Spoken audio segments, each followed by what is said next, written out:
Héctor Ventura es congresista de Fuerza Popular, está con nosotros y vamos a discutir esta tarde con él el tema. Además es presidente de la Comisión de Fiscalización. ¿Cómo está, congresista Ventura? Buenas tardes, bienvenido. Buenas tardes, gracias por la entrevista. Y bueno, efectivamente usted ha hecho mención a dos temas importantes en el Congreso de la República. Es poner condiciones y hacer un doble mensaje a favor de este adelanto de elecciones. Y cerremos el Congreso.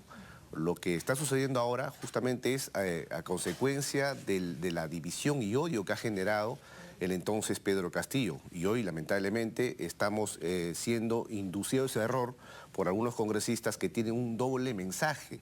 Es decir, adelantemos elecciones, cerremos el Congreso. Cuando se ha decidido votar a favor de estas elecciones adelantadas, justamente el bloque magisterial y todos los partidos de izquierda han votado en contra. Entonces estamos viendo ahí un doble mensaje que lamentablemente no estamos teniendo lectura de lo que está sucediendo en el país, básicamente en el sur peruano. Y aparte de ello, usted hacía referencia a las condiciones. Hoy hemos sido todos testigos de que nuevamente estamos teniendo dobles mensajes. Reitero, adelanto elecciones, cerremos el Congreso, pero ojo, condicionado a que tú me pongas Asamblea Constituyente, que no existe, eso no tendría que darse, y otros están poniendo la reelección y bicameralidad. Son temas constitucionales que en su momento podríamos tratarlo, Pamela, pero ahora lo que ha sucedido es que Fuerza Popular, su congresista Héctor Ventura, sí hemos votado a favor del adelanto de elecciones. Es más, ya con fecha anterior, mi propia bancada ha debatido un proyecto en la Comisión de Constitución donde estábamos diciendo, ya no 2024, 2023, justamente por los problemas que estamos teniendo agudizados en el sur del país. Ahora, a ver, sobre el tema de las reformas a la Constitución. Patricia Juárez ha presidido la Comisión de Constitución, que es de Fuerza Popular, y hoy es Hernando Guerra García. Y se concentraron en el tema de la reelección, efectivamente, reelección inmediata o reelección para la Cámara Alta, porque ese será el otro tema, ¿no? La bicameralidad. Concentrados en un tema que ha sido leído como la agenda particular de los congresistas que se ven ante la posibilidad de que se queden sin el cargo y ver entonces cómo me reelijo. Entonces un interés particular por sobre la necesidad de debatir otro tipo de temas, otro tipo de reformas legislativas en materia electoral que permitan ampliar el espectro de oferta electoral, ¿no? Para que las elecciones adelantadas permitan el ingreso de nuevos actores y nuevos rostros. Entonces, ahí también hay una crítica que hacer. ¿Por qué abocarse a algo que otro Congreso pudiera hacer, dada la situación de precariedad en legitimidad que tiene este Congreso, y no en lo urgente y necesario? Y número dos, respecto al adelanto de elecciones, efectivamente, Fuerza Popular es quien propuso el adelanto de elecciones para elecciones complementarias. Entonces, el cálculo es, o sea, ¿quién va a querer, siempre mirando al Congreso, como que los congresistas buscan primero sus intereses y luego, ¿no es cierto?, el país? ¿Quién va a querer animarse a hacer campaña y hacer toda la inversión que eso supone para solamente estar hasta el 2026 y luego irse sin posibilidad a reelegirse? Entiendo que hay que hacer una culpa. Ha habido algunos inconvenientes que luego posteriormente han sido debatidos de acuerdo al procedimiento parlamentario y la Comisión de Constitución. Recuerda usted, Pamela, que también se ha visto el tema de cuestión de confianza, que solamente ataña esta figura constitucional al Congreso de la República. Pero más allá de tecnicismos constitucionales, aquí lo que Fuerza Popular ha visto es ver la primacía de la realidad. Y la primacía de la realidad es que nosotros necesitamos, es más, tenemos todavía una última opción de ver el adelanto de elecciones. Esperemos que los demás congresistas reflexionen por el bien de lectura al país. No tener intereses personales ni intereses como partidos políticos, porque aquí justamente lo que estamos queriendo es salir de este conflicto social que tenemos, lamentablemente, porque no nos estamos poniendo de acuerdo. Nosotros en Fuerza Popular estamos diciendo adelanto de elecciones, pero sin condicionamiento, que sea este 2023. Esperemos que el próximo Según lo jueves, planteado el proyecto del Ejecutivo, que propone que sea en la quincena de octubre la primera vuelta. y es lo que ha sido refrendado también por mi bancada Fuerza Popular. El presidente de la Comisión de Constitución en todo momento ha estado dispuesto para seguir debatiendo en la Comisión de Constitución.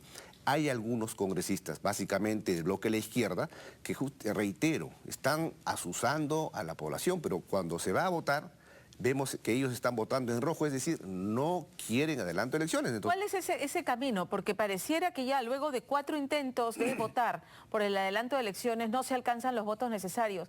¿Puede seguir con este tema? ¿Podemos seguir andando en círculos con el mismo tema? Y ¿Qué dice el reglamento del Congreso? Y justamente ciñéndonos al reglamento del Congreso, nosotros los congresistas tenemos que ser respetuosos de todo procedimiento constitucional y el reglamento del Congreso. Es que si bien es cierto, ya no se debería tocar temas relacionados al adelanto de elecciones, porque ya se ha debatido el tema en mayoría y minoría, pero tenemos una excepción. Justamente nos remitimos al artículo 78 del reglamento del Congreso y, si me permite, por favor, dice: si la proposición de ley o resolución legislativa es rechazada, como ha sucedido ahora, el presidente ordenará su archivo. Claro, lo dice el artículo 78. Se ha archivado el de mayoría. Correcto. Y el de minoría. Así es, pero acá tenemos otra salvedad. No podrá presentarse la misma proposición u otra que verse sobre idéntica materia, adelante elecciones, hasta el siguiente periodo anual de las sesiones, salvo, acá está la excepción, salvo que lo acuerde la mitad más uno del número legal de congresistas. Es decir, nuevamente la responsabilidad está en nosotros los congresistas, que de acuerdo al artículo 78 del reglamento del Congreso, tenemos ese espacio legal, procedimental, donde sí tenemos que ver nuevamente el adelanto de elecciones. Fuerza Popular está encaminada en ese parámetro legal. ¿Fuerza Popular y quién más? ¿Y sobre qué proyecto, sobre qué propuesta? Es la propuesta de debatir el adelanto de elecciones para este 2023, diciembre de 2023, y ya la nueva legislatura, juntamente con la nueva presidenta o el nuevo presidente, tendría que asumir el 2024. Es lo que inicialmente se había propuesto, inclusive, reitero, desde Fuerza Popular. ¿Pero como elecciones complementarias, como elecciones? No, como elecciones generales. Elecciones generales. Pero lo que ha sucedido es de que la crisis se está agudizando en el sur del país, es más, ya algunos están en Lima, entonces la propuesta clara de Fuerza Popular es de que sea el 2023. Esperemos que por el bien de todos los peruanos, los demás congresistas también reflexionemos y tomemos conciencia de lo que está pasando. Esta es una propuesta modificada a partir del proyecto de Fuerza Popular o del proyecto del Ejecutivo, porque entiendo el Ejecutivo decía octubre del 2023 primera vuelta, diciembre segunda vuelta y se asume en enero del 2024. Es una propuesta que también se ha valorado en la propuesta del Ejecutivo, pero recuerde usted, Pamela, y que todos los medios, que todo el país sepa de que es una iniciativa propiamente de Fuerza Popular. Cuando inicialmente dijimos, está bien que sea 2024, pero presentamos una reforma, un proyecto de reforma de adelanto de elecciones para que sea este 2023. Esto que justamente lo que ha sido rechazado. ¿Y por qué están rechazando? Porque están poniendo condicionamientos. Yo lo sé, esta propuesta nueva. Elecciones y Asamblea Constituyente. De acuerdo, la izquierda no ceja. No dejan. Y son ellos los que están asusando a la gente. Y en la derecha también están divididos. ¿Qué partidos o qué bancadas y con las que seguramente ha conversado están de acuerdo con votar a favor de esto? O sea, antes de mandarse nuevamente a una votación en la que no alcancen los votos necesarios, ¿ya han conversado? ¿Quiénes sí aprueban? Entiendo que la vocera de mi partido está realizando todas estas coordinaciones porque, claro, hay una posición que se respeta, Avanza País, Renovación Popular también está irreductible en el tema de que no tienen por qué irse los congresistas, ¿no? Hay algunos, es que lo que pasa que sí, pues es que también hay que respetar el procedimiento parlamentario y constitucional, sí. Pero reitero, más allá de tecnicismos legales y constitucionales, aquí debemos tener lectura de lo que está pasando, ¿no? Estrictamente en el sur del país, ¿no? Porque las otras regiones, digamos, como que todavía están llegando a solución con el diálogo que existe entre el Estado. Pero todavía hay 78, hoy a la mañana, 78 puntos bloqueados, principalmente el sur del país, están paralizados. Las bambas que entiendo supone el 1% del PBI del Perú, digamos, suspendido, ha paralizado operaciones. Claro, pero se ha tomado hoy Buenaventura. No es por defender a la gran minería, pero que se entienda que la minería es ¿no es cierto?, la locomotora económica del país. Y es una minería que cumple con los estándares, que está siendo fiscalizada. ¿Qué es lo que no ocurre con la minería ilegal? La minería que se entiende está un poco detrás financiando a los grupos violentistas que se infiltran en estas movilizaciones. Correcto, y que se entienda, es que justamente, reitero, o sea, no es porque tenga un afán o un direccionamiento de lo que ha sido la gestión de Pedro Castillo y nefasto Aníbal Torres. Son ellos los que asusaban, los que decían cierren mineras, pero ¿cuántas familias se han quedado sin trabajo? Hoy nuevamente, y le digo con conocimiento de causa, las protestas son constitucionales, son legales, pero ya llegar al vandalismo, ahí entra ya el derecho penal porque hay responsabilidad de índole penal. ¿Qué hacen estos supuestos protestantes quemando instituciones del Estado? Ministerio Público, Poder Judicial, instituciones o oficinas de la comisaría del sur. ¿Han evaluado citar al ministro del Interior para conocer qué acciones están tomando? Seguramente requerirán sesiones reservadas para saber qué acciones de inteligencia, si es que se han identificado ya. Porque el otro ángulo de estas protestas son el medio centenar de víctimas mortales. Un gobierno que los incluye también al Congreso de la República no puede seguir sosteniéndose sobre la muerte de peruanos y tiene que investigarse y señalarse responsabilidades, incluso responsabilidades políticas. No, y eso yo también soy parte de esa idea porque ha habido excesos de parte también de la policía, pero eso tiene que investigarse. Pero también tiene que investigar esos actos vandálicos, esos actos de connotación penal que están surgiendo a raíz de estas pseudas protestas. ¿Cómo es posible que puedan quemar vivo a un policía? Correcto. La violencia hay que condenarla y a los buenos policías que están poniendo el pecho día tras día, sí, hay que defenderlos también. El trabajo de nuestra ¿Cómo es que más de 50 muertos no ha motivado que el Congreso, si quiere, invite al ministro del Interior a pedirle explicaciones? Medio centenar de víctimas mortales. Pero con todo el respeto que usted se merece, no podemos generalizar, no podemos decir todo el Congreso. Reitero, nosotros desde Fuerza Popular, nosotros estamos a favor de las elecciones. Es más, lo hemos demostrado con nuestros votos, pero justamente son los que asusan a la población, los que inducen a error, como estos congresistas que dicen que estamos a favor de las elecciones, pero están votando en rojo. Perú Libre. Claro, y ellos son los que justamente la bancada magisterial. Se sacan sangre, comienzan con sus carteles, comienzan a lo que siempre suelen hacer, y creo que eso nada más salen a hacer, asusar, gritar, pero al momento de llegar a un diálogo y de votar a favor de las elecciones, ve usted cómo ha sido el claro ejemplo. Todos votan en rojo, es decir, en contra. Y eso llama la atención, porque a raíz de esos dobles mensajes es cómo se estamos viviendo ahora en el sur del país, ¿no? Si me permite vamos a...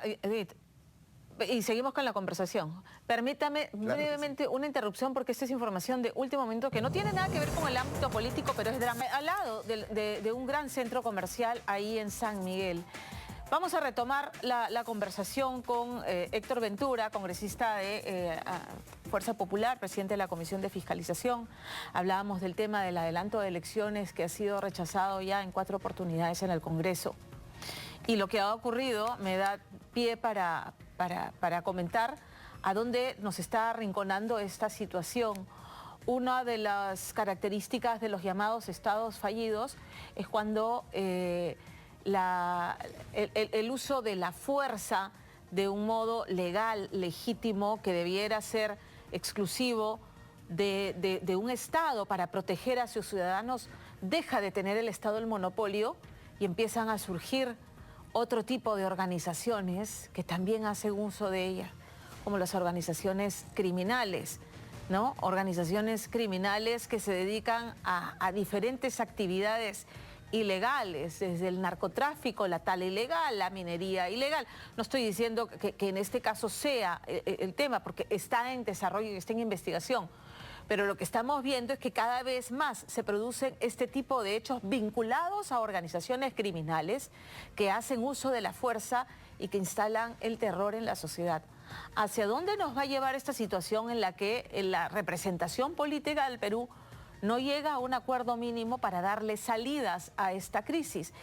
Y habiendo hecho esta reflexión, congresista Ventura, ¿cuál es su pronóstico sobre esta ventanita que aún queda para volver a discutir el adelanto de elecciones? Bueno, de por sí es lamentable lo que ha sucedido esta mañana, 2 niños fallecidos, y justamente es porque no se tiene una política de seguridad ciudadana, señora Bertis. Lo que ha sucedido en la gestión de Pedro Castillo es que en ningún momento se ha tratado estos temas de interés nacional, el caos de inseguridad ciudadana que había. No, el aparato estatal fue desmantelado. Hacía el ministro de Justicia viendo intereses particulares del propio expresidente Pedro Castillo. O el ministro del Interior pretendiendo descabezar al equipo especial del coronel Colchado. Y diría usted que en primera línea siempre está nuestra Policía Nacional. Esperemos que el Ministerio Público diligentemente cumpla con las funciones y obligaciones de investigación. Ahora, lo que no se hacía antes en la gestión de Pedro Castillo. Nuestra Policía Nacional siempre al pie del cañón, pero algunos intereses políticos, como un ministro Willy Huerta, hoy cuestionado, sirviendo a un interés personal. Pero más allá de ello, hoy esperemos de que las otras bancadas, al parecer, siguen desconectadas de la realidad del Perú, básicamente el sur. Porque, como usted ha dicho, tenemos una ventanita al final para que hoy los demás congresistas reflexionen y votemos todos a favor de este adelanto de elecciones. Reitero, nosotros no nos estamos oponiendo, no estamos aferrándonos al cargo, porque en realidad nosotros estamos aquí para servir al país. Y hoy esa ventanita es el artículo 78, donde está nuevamente en manos de en la cancha de los congresistas para votar a favor de este adelanto de elecciones. Digamos, y ya las bancadas que aprueban este adelanto estarían cediendo el tema de que ya no serían complementarias. De aquí a diciembre, en que se realizarían, ¿qué espacio tienen para dedicarse a qué reformas muy puntuales y qué debiera ceder la izquierda del otro lado para llegar a los votos necesarios y aprobar el adelanto? ¿Qué debe ceder parte y parte? Es algo que no existe. Ellos están condicionando al adelanto de elecciones con la famosa Asamblea Constituyente. ¿Deben ceder a ese tema? No, es que nosotros, no, es que no se puede ceder porque eso es No, ellos deben renunciar, o sea, deben renunciar, no pueden seguir con la pretensión de la Asamblea, eso es lo que esperan. Es que es una imposición irregular, ilícita, inconstitucional que ellos pretenden. Asamblea Constituyente no existe, lo dice el artículo 206, que en su momento podrá ser debatido, por supuesto que sí, que sea debatido en la Comisión de Constitución, que es el procedimiento regular. Entonces, hoy, reitero nuevamente, está ya en posición de todos los congresistas para que este jueves se agende nuevamente este debate, porque lo dice el artículo 78, segundo párrafo, y podemos dar salida loable. Si Avanza País y Renovación Popular y Acción Popular, que son los partidos que se están oponiendo, Acción Popular dividido, Alianza Renovación, Avanza, están en bloque votando, ¿qué argumentos utilizaría para convencerlos de que necesitan los votos? ¿Con esos votos les alcanza o no les alcanza? Necesitan los votos de la izquierda también. Necesitamos el voto de la izquierda, pero usted ha dicho algo importante, es tener un partido democrático, pero un partido que vea intereses del Perú. En Fuerza Popular, a pesar de las discrepancias y posiciones que podamos tener, siempre hemos sido disciplinados para buscar intereses del Perú, no intereses particulares. Y lo que no está sucediendo en otros partidos políticos, donde están divididos, no votan en consenso, no están siendo disciplinados. Reitero, cada partido político democráticamente tiene sus posiciones, pero en Fuerza Popular siempre lo hemos demostrado. Ahí están los votos, los 24 que estamos a favor de ver los intereses de todos los peruanos. El congresista Quito de Perú Libre ha dicho, muy bien, no quieren en la Asamblea Constituyente, nosotros no vamos a votar por la fórmula que se está proponiendo. La salida es que renuncie Dina Boluarte. ¿Esa es la salida? Porque nuevamente volvemos a aquellas bancadas que dicen, bueno, si renuncia la presidenta, lo que quedaría entonces es convocar a elecciones solamente para presidente de la República y no elecciones generales. Bueno, la presidenta Dina Boluarte no puede ceder ni un solo milímetro a estos actos vandálicos, a estos actos de corrupción, que lamentablemente están poniendo pues, en pared a todo el país. Lo que la presidenta Dina Boluarte debe ser enérgica, debe ser respetuosa de las normas y frenar estos conflictos sociales.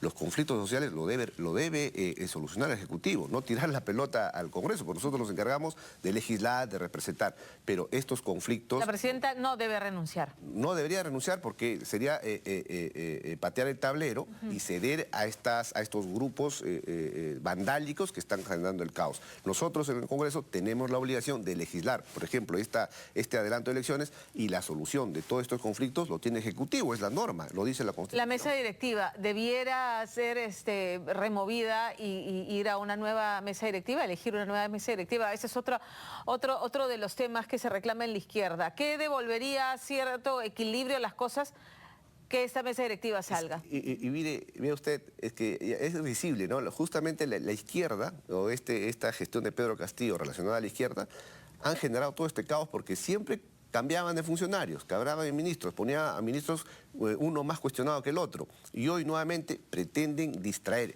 o generar el caos, el desorden social o el desorden democrático en el Congreso de la República. La solución no es que renuncien todos, ¿no?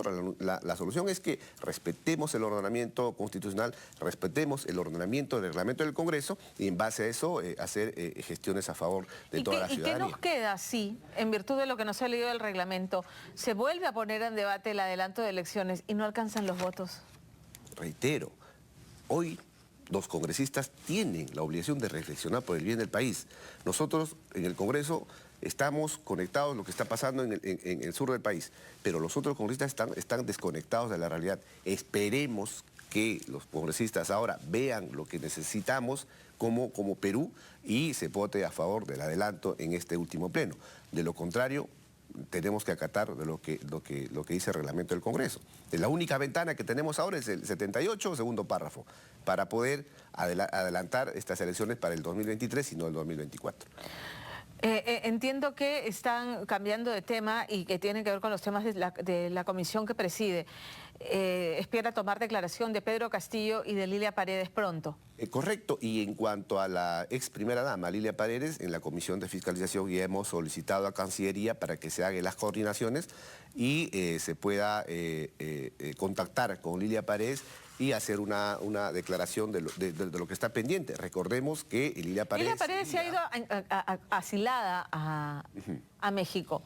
Se le da asilo a los perseguidos políticos. ¿Lilia Paredes es una perseguida política? Definitivamente no. Hemos visto la posible responsabilidad que tendría Lilia Paredes, porque los propios hermanos de Lilia Paredes, así como los hermanos de Pedro Castillo, han estado teniendo bastante cercanía con funcionarios y ministros de Estado de la anterior gestión de Pedro Castillo. Y no es porque lo diga yo, tenemos documentos objetivos, declaraciones de los propios testigos que han trabajado con Lilia Paredes, por ejemplo, el caso de Hugo Espino, que ha estado, él, de su propia versión, ha estado declarando en Palacio de Gobierno de cómo se reunía con Lilia Paredes, con la hermana Jennifer Paredes, y es más, en ese famoso decreto de urgencia 102 es que habrían entrado a tallar los hermanos de Lilia Paredes, porque Hugo Espino dijo que sí, efectivamente, los hermanos de Lilia Paredes, por intermedio de Lilia Paredes, le entregaron más de 70.000 soles para favorecerse en este decreto de urgencia 102. Materia de investigación, por supuesto que tenemos que investigar estos actos de corrupción. Por eso es importante que la señora Paredes declare ante la Comisión de Fiscalización. Si no tiene ninguna responsabilidad, pues lo dirá en las investigaciones, porque nosotros estamos cumpliendo indagaciones e investigaciones preliminares. ¿Hay algún mandato legal que obligue a la señora Paredes a comparecer ante la Comisión de Fiscalización? Por supuesto que sí. Ajá. El artículo 97 de la Constitución y el artículo 98 del Reglamento del Congreso refiere que todo funcionario público, todo servidor público y ciudadano común y corriente tienen la obligación de acudir a todas las comisiones que señale el Congreso de la República y más aún si tenemos facultades de investigación, como lo estamos haciendo en la Comisión de Fiscalización. Claro, la señora Paredes en su calidad de ciudadana, porque ella no era funcionaria pública. Correcto. Ajá. Entonces, en caso se niegue. En caso se niegue, tenemos esas facultades también de utilizar la fuerza pública para que comparezca a declarar ante la Comisión de Fiscalización. Por eso es importante que se respete el procedimiento. Uno, en calidad de testigos, que tienen que acudir también a la Comisión de Fiscalización. En caso que se denieguen o que tengan un comportamiento al margen de la ley, se le pasa a condición de investigado. Teniendo la condición de investigado, de acuerdo al procedimiento del Congreso de la República, es que se puede levantar el secreto de las comunicaciones, el secreto financiero y también conducirlos de grado de fuerza para que declaren ante la Comisión. Ahora, ¿qué está pasando con el caso del expresidente Pedro Castillo? Porque ahora que está preso preventivamente y se le ha levantado la investidura, digamos que el Congreso también tiene el camino libre para continuar con las investigaciones para las acusaciones constitucionales por corrupción, que eso no tiene nada que ver con el golpe de Estado. ¿En qué situación se encuentran estos casos? El señor Pedro Castillo ha tenido mucha responsabilidad, tendría mucha responsabilidad en estos presuntos actos de corrupción, donde él sería el cabecilla. Y se ha dicho en la Comisión Zarratea, y ahora con esta nueva moción de investigación de la organización criminal familiar, es que Pedro Castillo tiene una doble obligación de rendir su declaración. Recordemos que anteriormente él decía, voy a ir a declarar a todas las instituciones que me estén investigando. Nunca ha querido acudir a la comisión. ¿Están avanzando los casos? Por supuesto que sí. Estamos llevando sesiones que algunas se han tenido que postergar porque estamos debatiendo el adelanto de elecciones, pero por ejemplo el día miércoles va a tener que seguir las declaraciones Beder Camacho, uno de los que sería parte de esta organización criminal. Porque por varias responsabilidades, ascenso en las Fuerzas Armadas. Ha estado ayer Panorama ha revelado que tuvo esta reunión extraña, ¿no? Correcto, con el congresista Américo Gonza. Bueno, sí, efectivamente, y bajo esa noticia de índole criminal, lo que tendría que hacer es la Comisión de Ética valorar el comportamiento de este congresista para que de oficio ya se vea por qué es que se está reuniendo con un investigado, sí, y mira la forma como se reúne, ¿no? Entonces, y entiendo que Beder Camacho sigue siendo funcionario en Palacio de Gobierno, ¿no? Sigue siendo funcionario y con justa razón. Doble responsabilidad para que acuda a la Comisión de Fiscalización. La Comisión de Ética podría de oficio... La Comisión de Ética tendría que ver indagaciones. De oficio iniciar investigaciones respecto de la conducta de cualquier congresista. Ajá. Y la Comisión de Fiscalización tendremos que valorar los presuntos actos ilícitos que se están vulnerando, el Código Penal, Constitución y obviamente también el Reglamento del Congreso. Entonces, Beder Camacho sí ya va a ser convocado a la Comisión de Fiscalización, al igual que Lilia Paredes, y seguramente en esta semana estamos ya cursando notificación, oficio de notificación al INPE para que también declare Pedro Castillo sobre estos nuevos actos de presuntos hechos ilícitos que se habría gestado desde Palacio de Gobierno. Correcto, congresista, le agradezco mucho el tiempo, nos ha ganado y tenemos que seguir con la agenda. Le agradezco haber estado con nosotros esta tarde. Brevemente, porque me tengo que ir en vivo. Para ver temas de interés de mi región Tumbes, necesitamos que nos ayude el Ejecutivo para declarar en emergencia Tumbes por el estrés hídrico que tenemos. No tenemos agua, los campos agrícolas sin regadío, para el consumo humano, la pesca artesanal con fuertes oleajes que también necesita la presencia del Estado y obviamente la contaminación del río Tumbes que afecta a toda mi región. Esperemos que el Ejecutivo... Solamente con el Ejecutivo, ayer en Día D hablamos y pusimos la lupa sobre los gobernadores regionales, los presupuestos que no se ejecutan y la ineficiencia que se ve en la... Justamente como presidente de la Comisión de Fiscalización es que tengo que entrar no solamente a ver temas de interés nacional, sino a interés de mi propia región Tumbes, donde si habría algunos actos de corrupción inquistados en el gobierno regional, tengo que actuar enérgicamente contra estos presuntos actos, igual en los distritales y municipalidades provinciales. Por eso reitero de que quien nos está apoyando es la canciller de la República, como ella es la encargada de valorar los intereses de mi región Tumbes, y esperemos que las próximas fechas continuemos con las mesas de trabajo que deben dar resultados, porque si nos quedamos solamente en mesas de trabajo que sirvan para la foto, nada bueno nos va que estamos viendo en otras partes del país. Le agradezco, congresista, a ustedes por la oportunidad esta tarde. Gracias.